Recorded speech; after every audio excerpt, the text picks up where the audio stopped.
Maintenant, on va commencer à attaquer quels sont les critères, les ratios financiers, quelle est la recette pour faire un 100 baggers, comment multiplier son capital par 100 fois, quels sont les critères de ces sociétés, qu'est-ce qu'elles ont en commun. Donc, c'est les SQGLP, Size, Quality, Growth, Longevity, Price. C'est la taille de la société, combien elle vaut dans la bourse. La qualité, c'est une autre variable importante. La croissance de la société, la longévité de la qualité et de la croissance et la valorisation en termes des ratios financiers.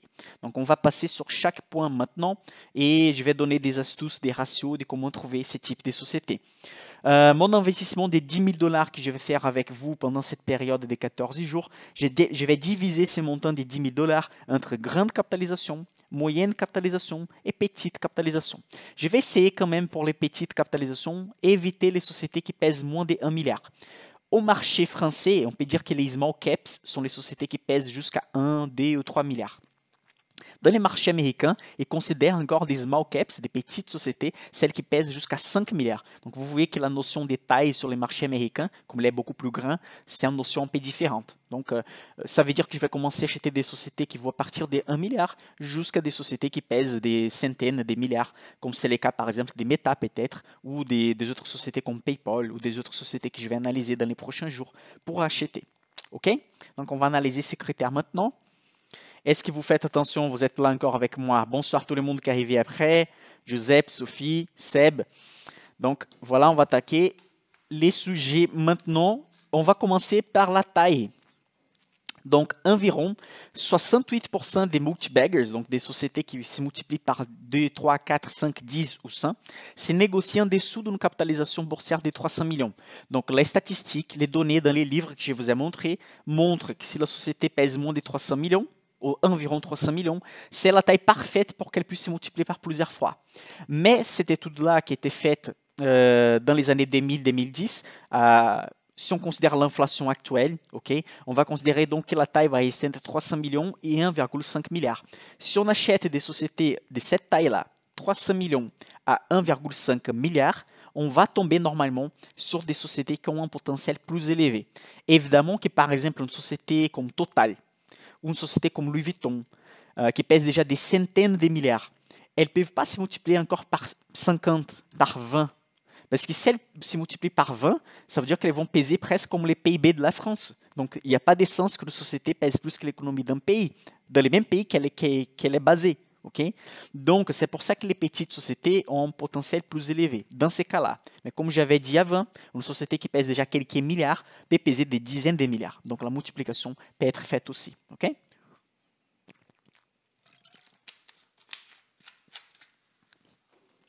Prochain critère, qualité. On peut diviser ces critères de qualité. Avant que je parle des critères de qualité, je vais savoir ici qui ici parmi vous possède des small cap indirects ou possède des indices small cap comme les Russell 2000 ou un indice européen small cap, un ETF monde small cap. Est-ce qu'il y a quelqu'un ici qui possède des small cap?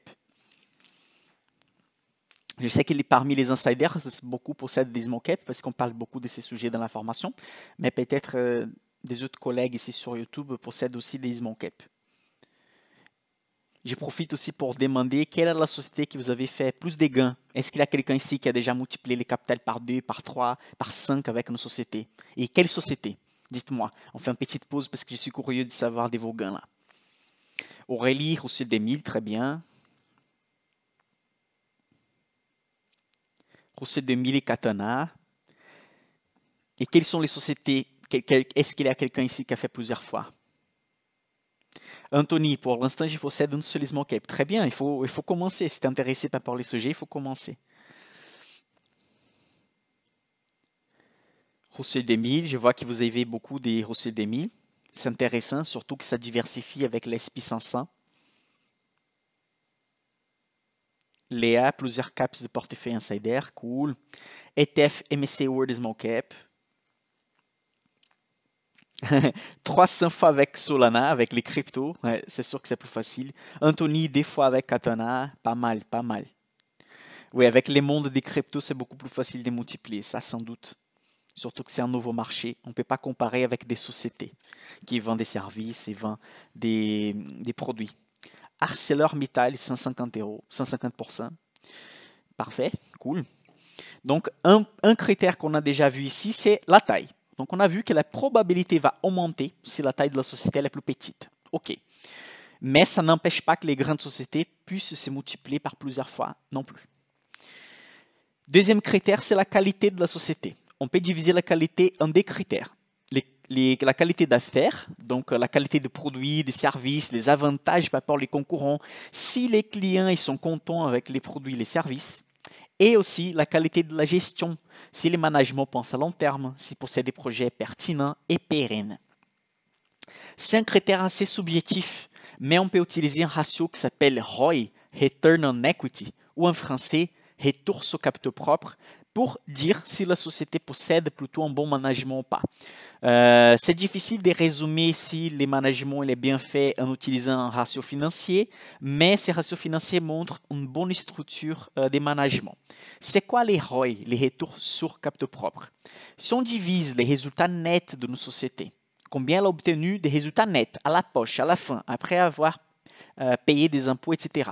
Combien elle a fait des résultats nets divisés par les capitaux propres? Les capitaux propres, c'est quoi? On va faire les actifs de la société, tout ce qu'elle possède, bâtiments, machines, etc. Et on va diminuer, on va soustraire les passifs, tout ce qu'elle possède comme des dettes de court terme, dettes de long terme. Donc, si on fait tout ce qu'elle possède, moins tout ce qu'elle possède comme dette, on va arriver au capitaux propre, ce qui reste de la société. Si on divise les résultats annuels de la société par les capitaux propres de la société, on va arriver à un pourcentage. Combien de pourcents les résultats nets équivaut comparé aux capitaux propres? Si ce ratio il est supérieur à 7%, on dit que c'est déjà bien pour une société.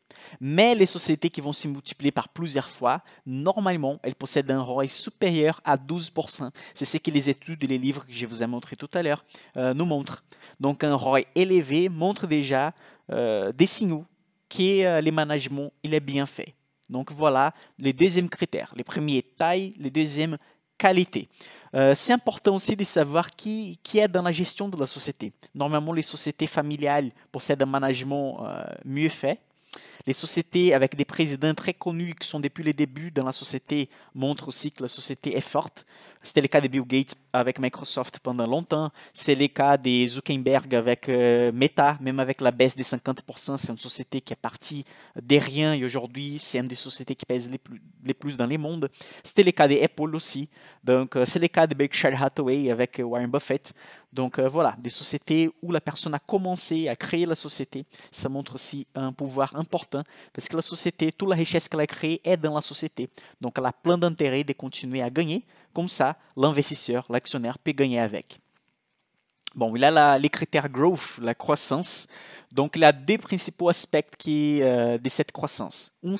Un, c'est la croissance des bénéfices et deux, c'est la croissance des valorisations. Maintenant, on va rentrer dans un sujet intermédiaire avancé ici. C'est un sujet que j'ai déjà expliqué beaucoup de fois dans ma chaîne, ces ratios-là, mais donc je vais l'expliquer dans une petite minute. Bon, c'est quoi déjà la croissance des bénéfices? C'est la croissance des résultats nets. Si la société, en fait, elle a des résultats nets chaque fois plus élevés à la fin de l'année. OK, cette année, la société a généré à la dernière ligne 100 millions d'euros. Parfait. On veut que l'année prochaine, elle puisse générer 120, 150 millions d'euros. C'est ça la croissance des bénéfices. Et c'est quoi la croissance des valorisations? Il y a un ratio financier qu'on utilise pour juger la valorisation d'une société. C'est les PER. En anglais, on appelle des PE, sans les R. Okay? C'est quoi ces ratios?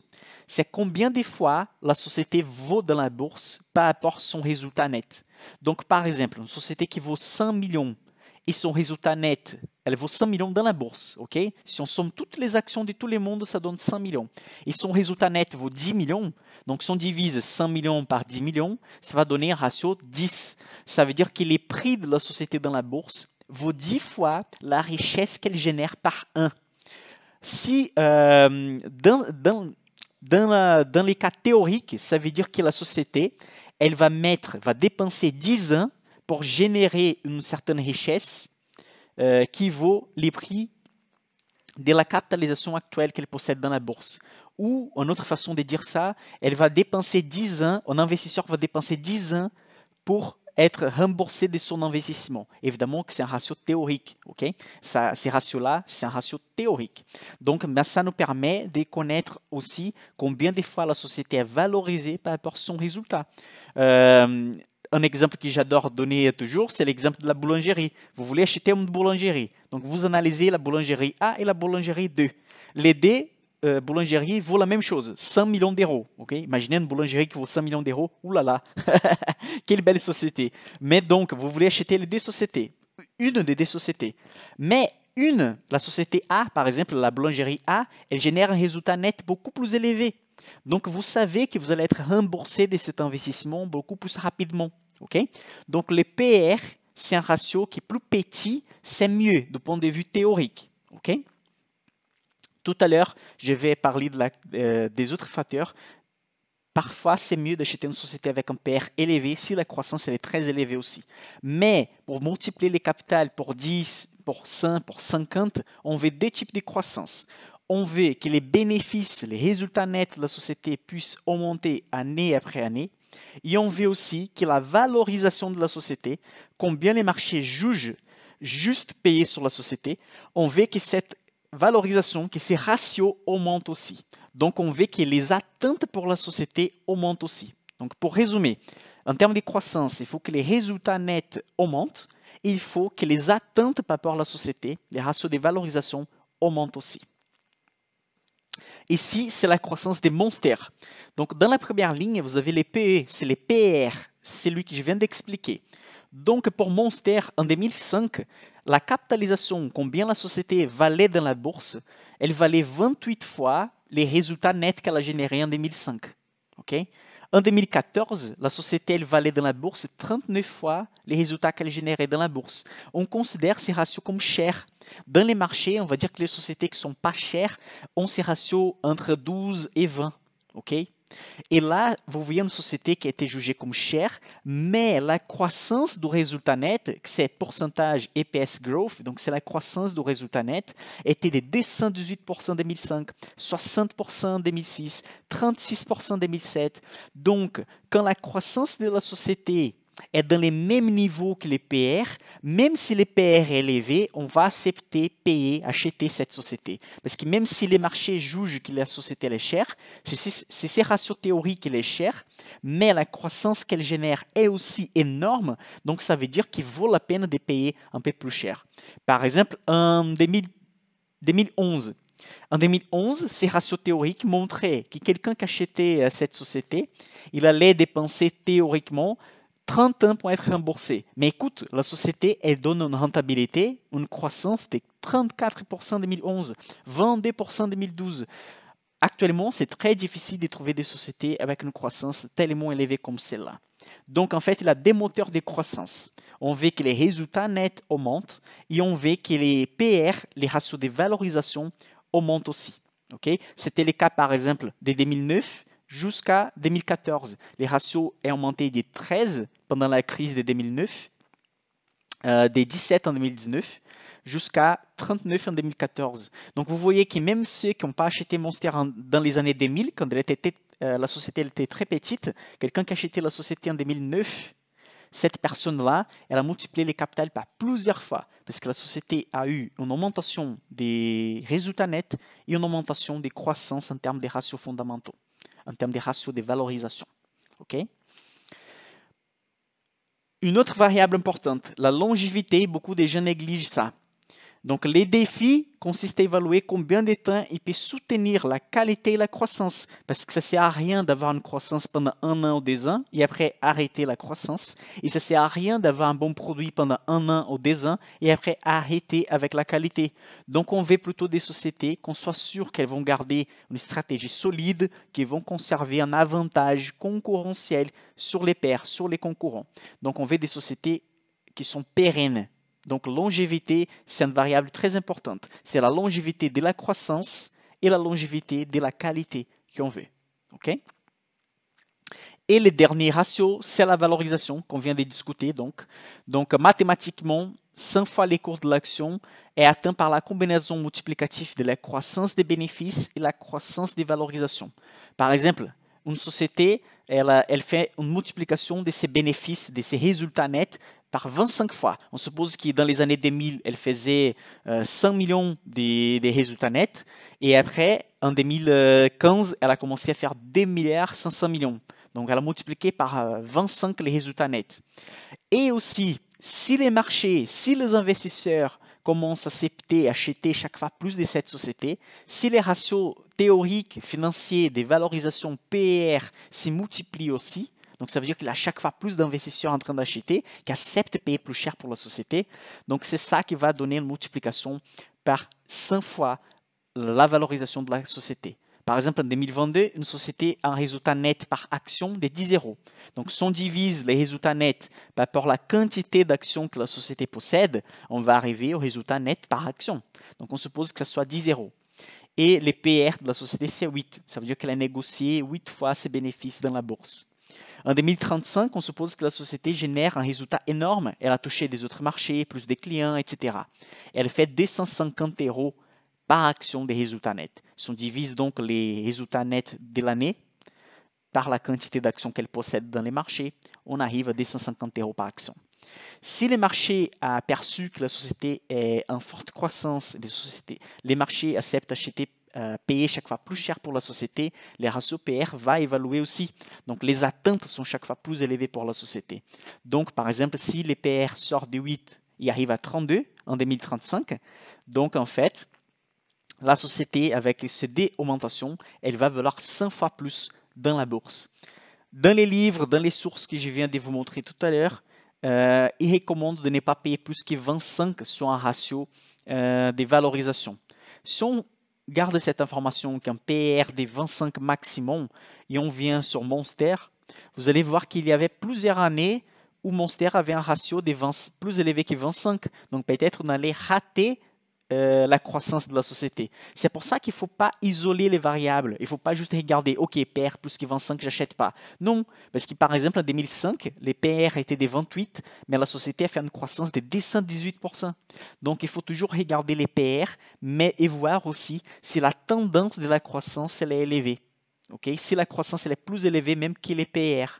Et en 2019, sans doute, était l'année parfaite, 2009 et 2010, c'était les années parfaites pour acheter Monster, parce que les PR n'étaient pas élevés et la croissance continuait énorme. Donc c'est sûr que quelqu'un qui a acheté en 2009 Monster et a gardé jusqu'à aujourd'hui, vous avez vu tout à l'heure, a multiplié les capitales par 10. OK?